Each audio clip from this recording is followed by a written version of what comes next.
on the process of the engagement with Department of National Defense with regard to wireless, but I think it's not definitely consummated. Yeah, but there should be a MOA, am I right? That's correct. And that was not done, am I right? Yes. Therefore, it is improper, am I right? It is improper. Am I right? Yes, yeah. Thank you, Mr. Sure. Yes, Mr. Yes. Well, yes, sir. Mr. Chairman, the point is useless because gumastos ang DepEd even for the first and third quarter, but no impact on the wireless. Other military operation. Ito po yung point ko. Parang useless ang ginawa ng DepEd na hindi naman nag-serve yung purpose ng wireless. Mr. Chair, gumastos ang DepEd na walang kasaysayan sa paggastos nila sa CM first, second, and third. Actually, lumalabas, wala pong pinabas, wala pong pinastos dahil as we speak, lahat po ng mga ahensya sa Army, wala po silang nakakap. And they spend their own money. So, meaning today, justified pala not giving DepEd confidential funds in 2024, the same goes for 2025 din. Di ba, Mr. Chair? Thank you, Mr. Chair.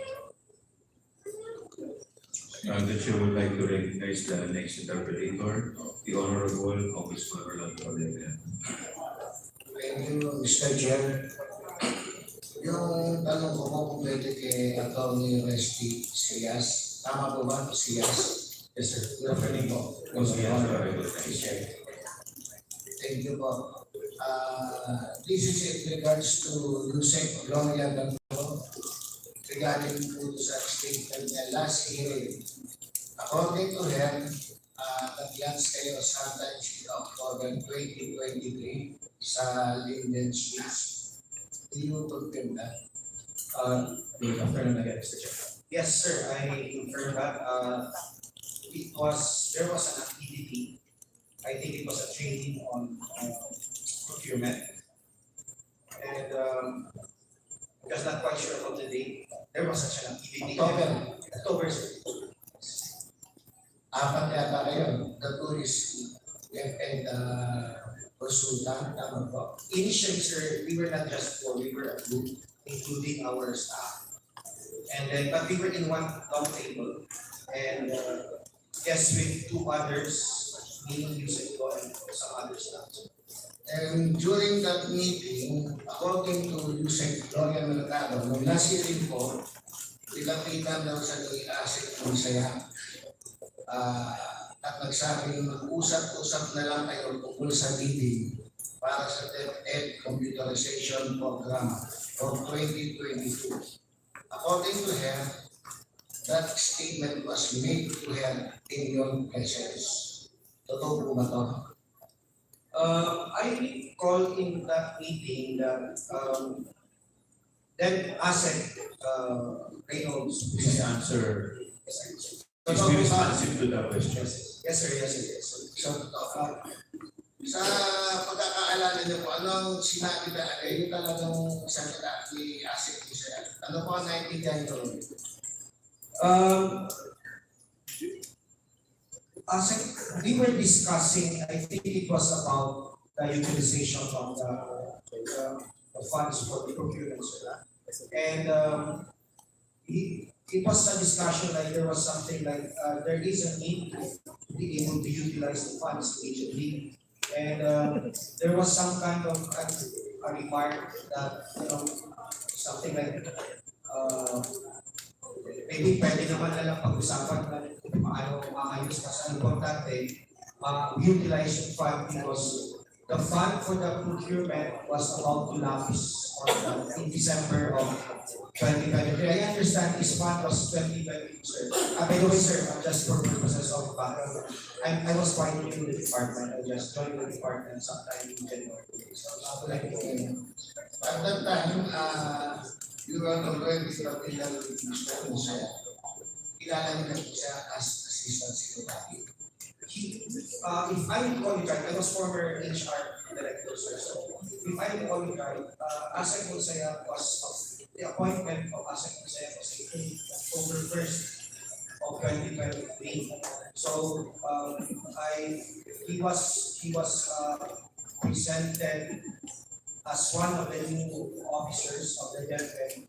I think in that flag ceremony of that day, so that was the first time I saw him. And I think the very first interaction with him was on that.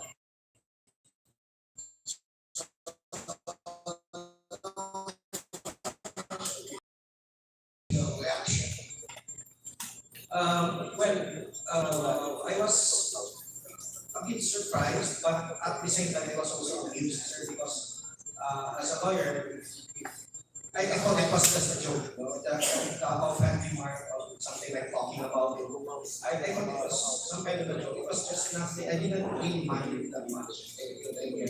So, Mr. Chair, kung ang totoo nga lang ay naging pahayag si Mr. Musaya kung saan sinabi niya ni Jose Florian na noong panahon na yun, as head of the procuring entity, na siya nagre-review ng dokumento ng mga bidders, pinagsabihan niya nga na ituloy na lang.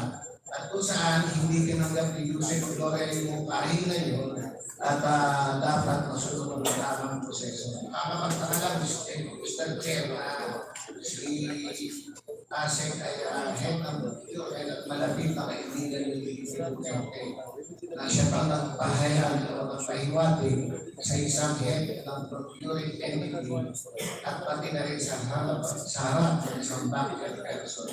Mr. Osaya, as normally hearing, sinabi din po ni Jose Florian na kayo isang director sa DepEd. Totoo po kayo? Yes, sir. I was the former, at that time, I was the direct report of Music Law. I was under her staff as the director of it. Kailan po kayo na-appoint? I was appointed January 7, 12, and then but I reported January 17 of 2023. 2023. Yes, sir. Ano po yung posisyon niyo talaga? Director 4. Hanggang ilang director po ba? Director 6, 7? Hindi ako. Ang pinakahaya sa director is Director 4 of Director 4. Ano po yung responsibility ng director po? Depende po sa assignment, Mr. Chair, of your honor. Kayo po, Mr. Orsias. Yes, sir. My responsibilities primarily on HR, human resource and organizational development. So, kami po yung in charge ng mga programs natin with respect to teachers, and then the non-teaching personnel, and then yung kami rin po ang in charge doon sa organizational effectiveness and the benefits we get from giving our teachers and our offices. Aside from that position, pero man po ba kayong ibang hinawakan sa DepEd? Well, sometime November of 2023, sir, I was designated as the chair of the PAC 6. PAC 6 is the early procurement activity designated PAC. Yes, sir. It's an award. Sige. Na-mention niyo po na back then, noong panahon na yun, sino po ang back chair at that time? Sir, sa noong November, back chair ko ako. Naging back chair ko ako ng Naging back 6. Ng back 6, so yung back 6. But, yun no. Hindi ba po pagka ganyang malaking government agency, especially yung DepEd, sometimes maraming mga box, aside from the procurement of particular category. In the back that you specifically belong, ano pong mga bagay yung procurement na kailangan at dumaan sa inyo? Particular. Yes, sir. As far as I recall, ang dumaan sa akin po ay laptops. Laptop. Yes, sir. Laptops for teaching, non-teaching, and yung PCT project. So, kabilang po dito yung procurement relating to DepEd computerization program. Yes, sir. Yes, sir. Yes, sir. 2024 ang original. Noong back member kayo, naging party po ba kayo ng October and December 2023 bids for the DCP? Yes sir, I was also before the 2024, before the November designation as chair, I was also part of the DCP 2022 which was given in 2022. Na-mention nyo rin po na naging back chairperson. Ay, kailan kayo naging chairperson po? I think if I'm not mistaken, around November na po ng 2023. November na 20 Or is it December? Something November or December sir, kasi the memory is not. Na-recall nyo pa po yung mga project na mga as back chair. Yes sir, originally, since I was handling the back 6, it is supposed to be the early procurement activity back in charge for early procurement activity. So, kasama ho, yung nalilipod ko is the DCP project for 2024 sana. For 2024 DCP project and laptop for teachers, laptop for non-teaching personnel. Ganun po yung aking nalilipod. So, up to now po, are you still working with DepEd bilang director ng back chair? Not anymore as bank chair, sir, but I am still working with them. And yes, but I am no longer connected with HR. I have been reassigned in administration. I have been reassigned to the office of the Undersecretary for Procurement. So, pwede ko sabihin, ranking official pa rin kayo ng DepEd. In terms of the fact that I am an appointed director, sir, yes. And you play an important role kasi kayo ang tinambak before, di po ba? That oversees yung DCP, yung computerization. A flagship program of the DepEd. Is that right? Yes, sir, as far as I am concerned. Tanong lang po, would you also receive envelopes from Michelle Paharda? Parang ikinawento ni Yusek Mercado, envelope containing cash. Alright, Your Honor, Mr. Chair, I must be candid about this. I must say I did, but I didn't know because I was in the department. I thought it was a practice of the department. I thought, the very first time I encountered that matter, sir, was sometime in April of 2023. I didn't know I was someone to the office as a shrine. I was given an envelope, and because later on I found out that there was money in it, but not because I was a back member or whatever, yet because I was not. At that last hearing, sabi ni Yusek Mercado, nagtatanda ako, 9 envelopes na amounting to 50,000 each. Sa inyo pong pagkakaalala, hanggang kailan kayo nakatanggap na envelope? Ilan? It started April. I think it was until September of that year. Up to September 2023. Yes, sir. But if I recall it right, I was only summoned for 4 times.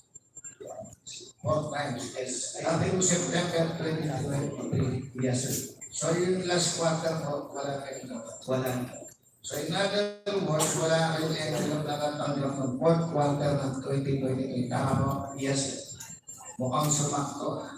Sa panahon na hindi na ginamit ang DepEd ng confidential fund for the last quarter, ang pumuputong ng issue ng confidential fund.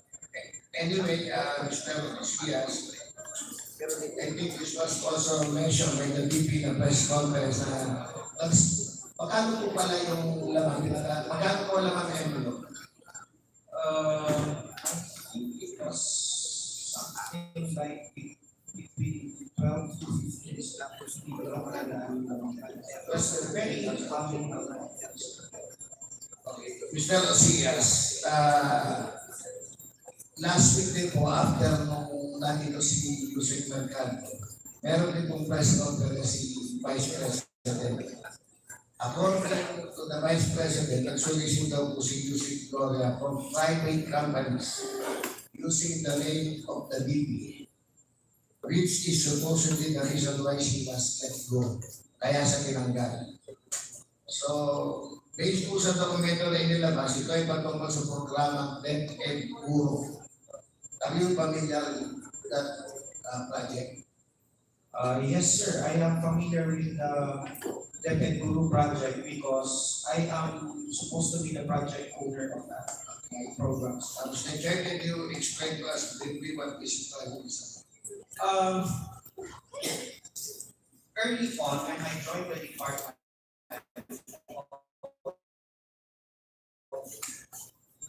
maybe a few weeks after I joined the department, and as normally done by former Yusek Long, she would come up with a list of things for us to do.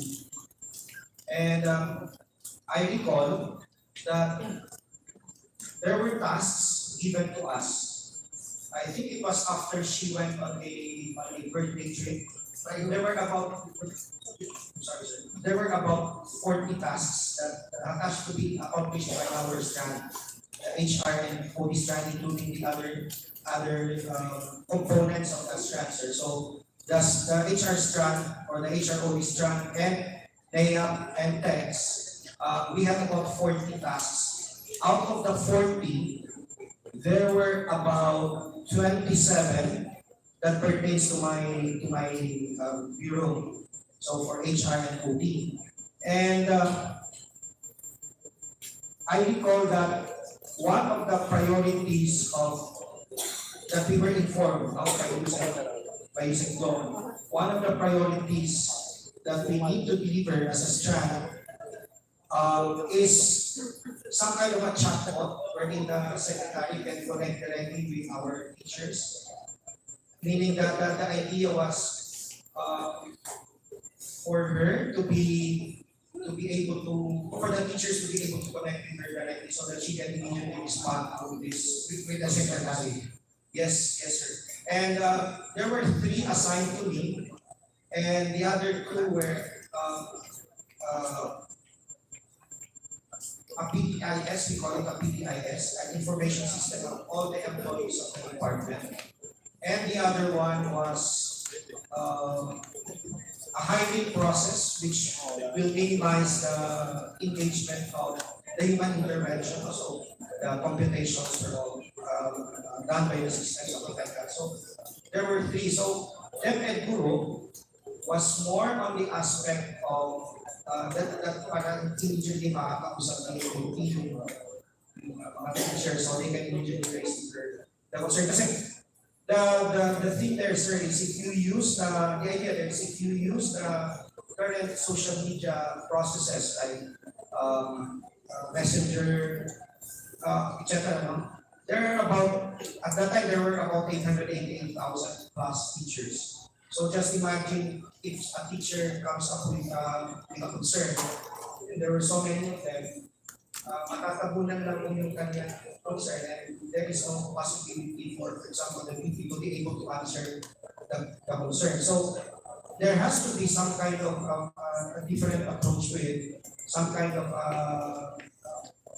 technological approach, wherein it will ensure that the VP is able to answer all these concerns. There are really many of our teachers. So the DepEd Guru service. According to Yusek Delgado din po at that time, kailangan din kayo ng external partners para sa project na tama po. Yes, actually, as far as I recall, there was an activity wherein our strands were asked, what are your projects? What are your concerns? And we were supposed to, there is an office in DepEd that is supposed to be in charge of coordinating us, our strands or whatever the concerns of the strands with an external partner, and they're the ones who actually are supposed to help. So mayroong office na in charge para sa mga external partners. Tama po. Yes, sir. So sinasabi niyo ba walang dalang pagpili sa mga external partner? I think you and Yusek Delgado, hindi kayo nabili na external partners. Tama ba? Yes, sir. I for one am not involved in the process. I just sit there when we make a presentation on what is puro all about. And that's part of that. Yeah, so with that, Mr. Chair, sino ang pumipili o lagyan natin ng mga external partners para sa mga ganyan partners, especially the DepEd. There is an office, I think it's the External Partnership Services. External Partnership Service or Services. I think that's the office or it's in IC. Center of the So, parang isang department sa DepEd. yes. Nag-ibis na under ko sa kanya. No, it's a different office. Sa malayo. Sa pagkakaalam ko ninyo, ano yung mga kailangan programa nito mula sa external partners? Bakit why you need that external partners? Ano yung kailangan sa kanila? Well, from what I understood at that time, the need for the technological thing that we wanted to have, we cannot do it on our own because there is no budget for it. So we need external partners to help us make it turn it into functional, to make it to accomplish that program. So I think that is Because si external partner, kailangan hindi pera ang service sa external partner. O pera. If I will relate it to the DepEd, it was not money that we wanted to. Yes, sir. It was like because the DepEd puro is has components. It's like technology and other matters of hardware, software. So gamit, sir, I think that is the word, mga components. So that won't not really matter. Diyan kung may alam mo ba yun, anong gamit yun? Kung alam mo. Okay, so if I recall this right now, the DepEd puro will involve, for example, sir, some kind of yung ano dun sa, for example, sa truck, meron dun sa likod na parang lalagyan yung parang lalagyan tapos may wheels, parang ano tawag doon? Yung parang yung sa likod doon ng truck, di ba, for example, mga trucks na mga refrigerator trucks. Di ba yung likod doon parang may mga close na portions of space below. For example, yan doon is one kasi the design is nandun sa loob nun yung mga gadgets na ilalagay because the intention was to have 3 of these kinds of equipment in Luzon, Visayas, and Mindanao. So i-deploy yun siya para kung mayroong conflagration, kung mayroong nangyari masama, hindi ho una makakausap pa rin yung mga students or concerns or whatever, and then independently powered ho siya, component mo siya talaga na buo. So meron siyang laptops, meron siyang solar panel, marami siyang components sir para ma-ensure lang na kahit walang kuryente dito sa lugar, tuloy-tuloy pa rin ang magiging communication ng bibigyan ng pagkaintindi ko sa. So, Mr. Chair, with that yung equipment na yun, kanina po mapupunta yun o saan napunta yun? Hindi mo natuloy yung project. So, hindi natuloy. So, walang nakuha na personal na pera o gamit equipment sinusek merkado sa paghanap nila ng external partner para sa DepEd Guru program. Negative.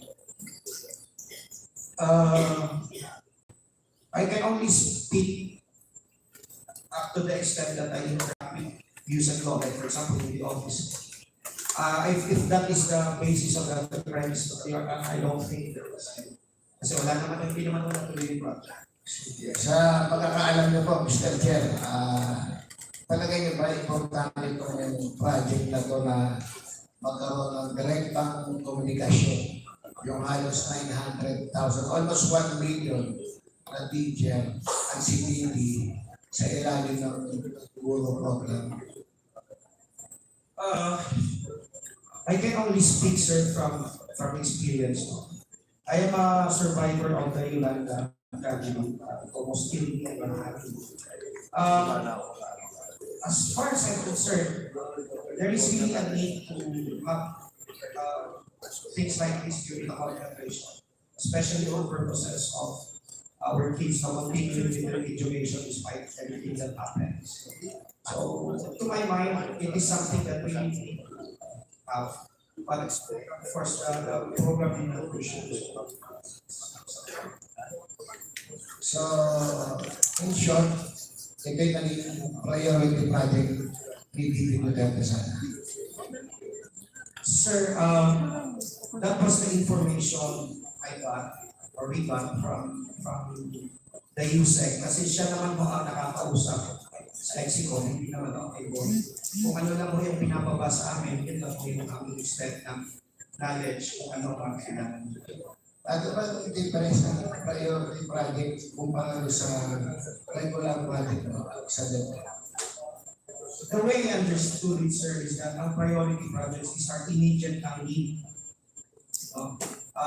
While the other projects, these are projects, many of the other projects have been there for the longest time, they're hindi gumagalaw. That's why, as I was saying earlier, there were about 40 that Strand, HROB, and Romea and Tex had to do. These were the 40 identified projects that we need to do, but out of the 40, 27 are for the HROB, and out of the 27, there were about 3 that were priority projects of the city, including yung chatbot na So, in short, talagang alam na to at priority project to ng Vice President sa Kagat. Tama po ba? Well, I am not quite sure if the VP directly know about the project, but we present this project every time there is a strand or Exicom or Exicom meetings. I think that's when it is presented. What Exicom hindi know kasi She is away. So, in short, Mr. Chairman, ang DepEd Guru Program sa katotohanan ay isang legitimate project ng DepEd na isang priority project ng Bibi Duterte, kung saan ang mga external partners ay hindi pinili ni Yusek Mercado, kundi ng na sa ilalim ng DepEd. Dagdag pa rito, walang pondo o kagamitan na personal na makukuha si Yusek Mercado sa programang ito. Nakakabahala lang, Mr. Chair, na isang directive ng pinuno ay siya rin gagawin rason na paikot-ikutin upang sa atin dahil magtanggal ng isang career government official tulad ni Jose Gloria Mercado. That's all, Mr. Chair. Thank you. Yes, Congressman Abante, your recommendation. Tony CS admitted that they associated groups. I'm not saying it's wrong, no? It can be an appreciation thing or a love gift, whatever it might be. I don't think it's wrong. Pero if that is actually the habit of secretary to give envelopes to her people, I wonder if only Yusek Mercado or you receive the envelope. Perhaps Yusek maybe should also say something about that, or anybody here among the David family. Because as I've said, when you receive an envelope, there was no thinking that there's anything wrong with that. Wala kaming iniisip na masama yan. You know, you're on the road, just tell us about it, and thank you for telling us that. Yes. Sir, again, I must say that when I was called, I received an envelope.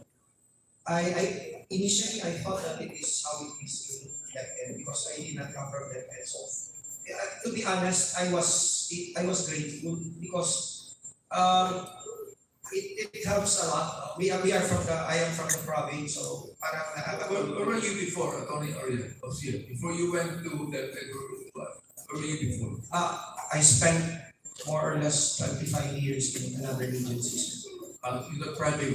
No, government. Government? Yes, sir. I just came across the DepEd posting. So you were thinking that, anything I do is just something that happens with that once in a while. And you're grateful. I really appreciate that. As I said, we're not thinking of anything wrong in the video. We're just wondering, how many of that family does it include? We just wonder. If only Thiz was able to say and tell us a bit about that, and perhaps you said Mercado, you say campaign. Can you say something about that? Yes, Your Honor, Mr. Chair. For me, sir, I have not received any input coming from ASEC sanction. Or you have not received any info? Yes, sir, for me, sir. Sabihin, only some special people receive involved like that. And you're not too special. Is that what you're trying to say? I'm not aware of it. Can you say something about that? You're the spokesperson. Yes. When I was sir, I became both. No, I can categorically say I was not able to see but I really remember sometime December 2022 or December I did receive an envelope, just minimal amount. And at times, pag nagsasabi, may mga times kasi sir na candidly, medyo napagalitan ako dito sa gabo na daw ako. Because when people come to me as a spokesperson, sometimes they tell problems, I would give. At the end of the day, ang kailangan lang pala nila, 3,000, 5,000, so I give them personally. So there were instances, occasional, although not regularly, not like monthly at all, that I would receive, but not from us side. I would, when I would tell the VP, like Christmas, the VP. There are times, But yes, I did receive there occasionally. are times, when you appreciate stuff. Ako rin, ganun. When I appreciate my stuff, I would sometimes give them kahit na mali. The thing is this, Attorney Jose, you promised that you're going to submit a rebuttal. Yes, Your Honor. In fact, I only learned today that I was being directed to submit the documents, and I will comply. Before the next meeting, I will submit the documents first. Before the next meeting, Your Honor, I'm just gonna compile it and submit it to the committee. How many days will it take? Maybe 3, Your Honor. Maybe 3. 3 days. We will expect that. Yes, Your Honor. Mr. Chair, can I just make a discussion? Yes, please continue. I have a very high regard for the armed forces. Very high. You are professional soldiers. You see, you've been like the General Chow, Colonel Banting, all of you. Very high regard for the armed forces. Okay? Like my good friend here, Congressman Ako, who used to be a general. Masyadong respect ko sa inyo. I hope that you're going to remain above politics. Because, listen, your only accountability is to the Commander-in-Chief. No one else. Not the mayor, not anyone else, but the Commander-in-Chief. And that's the President of the Republic. Of course, that includes the Secretary of National Defense. So please, I'm asking you, sana ma-maintain ninyo yung high regard ko at high regard ng maraming tao sa inyo. Please be above politics. Yun lang po, manifestation.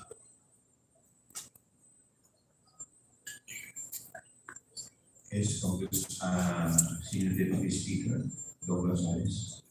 Mr. Chairman, meron lang akong gusto i-clarify, yung Youth Leadership Summit, that's under the EPO. That's under college na ganyan. Hindi ko siya under level as far as Yeah, bakit na rin po na YLS, the Youth Leadership Summit, palagi gasos. and that's under the our college students. Your Honor. Attorney, sino po ang sasagot? Secretary Magdalena, based on Major General Bahaw. Thank you, Mr. Chair, Your Honor. Well, kadalasan po, Your Honor, ang mga participante ito ay mga youth, high school students and college students po. Kasama na rin po ang mga out-of-school youths and even yung mga IT youths na. In the case of Mindanao, kasama dito yung mga Muslim youth po, Your Honor. So meaning halo-halo po sila only college students. Yes, Your Honor. Across all sectors, lalo yung mga kabataan po, Your Honor, na walang access po talaga sa education. Ito po yung mga pinunguna natin sa ganitong klase ng mga subjects. Salamat po. Mr. Chairman. Thank you. We will now proceed to our last interpellator, the Honorable Franz Castro. You are recognized. Maaga pa, Mr. Chair. Hindi ako sanay na maaga pa kasi. Mr. Chair, kung ano naman gawin 1, 2, 3. Unless of course, may mga gusto pa mga follow-up questions. Okay, so seryoso kasi. Pero seryoso po ako, Mr. Chair. So napansin ko lang, Mr. Chair, dun sa paggamit ng confidential funds in three quarters, parang pare-parehas ang amount, 37,000 at 37.5 million. No? So talagang hinati, no? Hinatago na. In the first quarter, yung 37.5 ginamit ng 39 days. On the second quarter, 69 days. On the third quarter, 68 days. So dahil pareho yun, ano po ba yung kaibahan? Ito yung DepEd. Ay, by the way, Mr. Chair, pinatawag na po ba natin itong Edward Paharda? Nag-motion na po ba natin? Meron po tayong in-issue kanina sa PINA at Certificado. Kasi sa yung naglabas ng pera. By the way, sino po yung nag-prepare ng accomplishment report sa DepEd? Attorney po ba?